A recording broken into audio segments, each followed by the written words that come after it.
इस वक्त मौजूद हूँ अमनूर के घर पे और यहाँ पे जो आए हुए हैं राष्ट्रीय कांग्रेस के अल्पसंख्यक आयोग, जो कि कहलगांव विधानसभा से ये प्रत्याशी भी हैं और यहाँ पे आए हुए हैं जानने के लिए, उनके परिवार से मिलने के लिए और आश्वासन क्या दिया है। चलिए हम उनसे जानने का कोशिश करेंगे आखिर उनके परिवार वालों से क्या बात हुई है। बस जो कि राष्ट्रीय सचिव पहुंचे हुए कांग्रेस के। जानकारी मिला रोकला नहीं। तो इस वक्त मौजूद है हमारे साथ उनके पिता अमनूर के, जो कि उनके पिछले दिनों उनके साथ में दर्दनाक घटना हुआ था, जो कि उनके पिताजी हैं और यहाँ पे जो आए हुए हैं राष्ट्रीय अल्पसंख्यक आयोग आए हुए हैं। चलिए इनसे ही पूछते हैं कि आखिर उनसे जो बात हुई है क्या क्या आश्वासन मिला है। तो क्या आश्वासन मिला है इनसे आपको? आश्वासन मिला है, आपको इंसाफ दिलाएंगे और इंसाफ मिलेगा इंशाल्लाह बोल रहे हैं। क्या ऐसा भी बात सामने में आ रहा है, मैनेज करने की भी बात आ रही है, ऐसा है क्या, सच है क्या?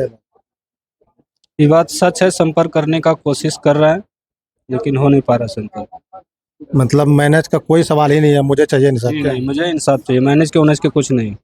और चलिए यहाँ पे जो है कांग्रेस के राष्ट्रीय अल्पसंख्यक आयोग से आए हुए हैं, चलिए उनसे भी बात करते हैं। सर सबसे पहले सर परिचय आपका। मैं शिबली मंजूर हूँ, राष्ट्रीय सचिव हूँ अखिल भारतीय कांग्रेस कमेटी अल्पसंख्यक विभाग में। भागलपुर का रहने वाला हूँ, कांग्रेस से कहलगांव से संभावित प्रत्याशी हूँ।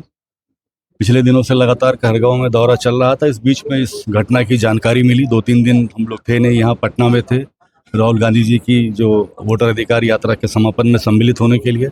लेकिन जैसे ही वापस आए भागलपुर और कहलगांव आए वापस, तो इनसे मिलने आए परिजनों से। अमनूर के साथ जो घटना हुई है और उस बच्ची के परिवार वालों से मिल करके संवेदना व्यक्त करने के लिए हम यहाँ आए थे आज अपने साथियों समर्थकों के साथ में, और उनके परिवार से मिले हैं। उनको आश्वासन दिया है कि हर प्रकार से इंसाफ की लड़ाई हम साथ उनके लड़ेंगे और ये सुनिश्चित करेंगे कि उनके परिवार को इंसाफ मिले। अगर किसी प्रकार की कोई ऐसी संदिग्ध बात है इस घटना के पीछे, तो उसमें जो भी लिप्त हैं लोग, उनको चिन्हित करके उनके ऊपर सही कार्रवाई हो, उनको सख्त से सख्त सजा मिले, इस चीज़ को सुनिश्चित करने का प्रयास करेंगे।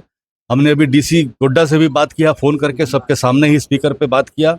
उनको बताया कि यहाँ पे बहुत रोष है, गम है लोगों में, और जिस तरह से घटना हुई है इसमें इंसाफ दिलाने के लिए आपकी मदद की ज़रूरत है और आप हर तरह से इसमें मदद करें। उन्होंने आश्वस्त किया है कि इस प्रक्रिया को तेज़ करा के वो जल्द से जल्द ये सुनिश्चित करें कि जो घटना हुई है अमनूर को इंसाफ जल्द से जल्द मिलना चाहिए।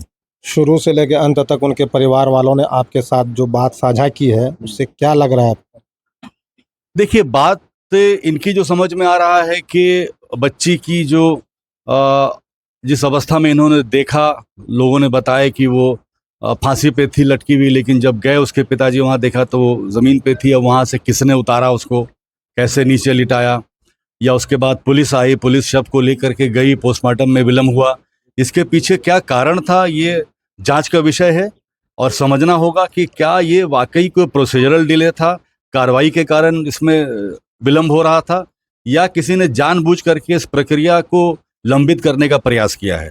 अगर जांच में ये सिद्ध होता है कि जानबूझ करके इस प्रक्रिया को लंबित करने का प्रयास किया गया है, तो जो भी इसमें लिप्त होंगे उनको सजा मिलेगी। जांच की रिपोर्ट आने दीजिए। हम लोग ये सुनिश्चित करेंगे कि इस लड़ाई को कहलगांव से लेके, गोड्डा से लेके, रांची से लेके पटना तक इस आवाज़ को उठाएंगे और सुनिश्चित करेंगे कि इस परिवार को न्याय मिले।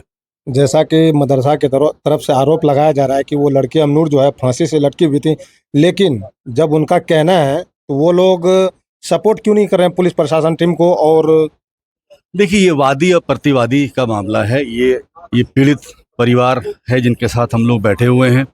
मदरसा पे आरोप लग रहे हैं, पीड़ित परिवार है, इनको न्याय चाहिए। और जब किसी के घर में भी ऐसी घटना होती है तो उसको दुख होता है, यकीनन होना चाहिए। तो उस दुख में ये मदरसे से जो इनकी अपेक्षाएं थी उस समय, वो शायद पूरी नहीं की मदरसे ने उस प्रकार से, या करने का प्रयास किया होगा लेकिन उनको वो रिलीफ नहीं मिल पाया। तो अभी वादी प्रतिवादी के अपने अपने बात है, अपने अपने आरोप हैं। लेकिन एक बात ये प्रथम दृष्टया तय है कि एक जान गई है, एक मासूम की जान किस कारण से गई है ये जानने की आवश्यकता है। और अगर इसमें किसी की कोई आपराधिक नियति है तो उस आपराधिक नियति रखने वाले व्यक्ति की, संगठन को चिन्हित करके सजा दिलाने की इसमें आवश्यकता है। सर ये लड़ाई जो है कब तक आप सहयोग करेंगे और इस लड़ाई के लिए, ताकि इनको इंसाफ मिले?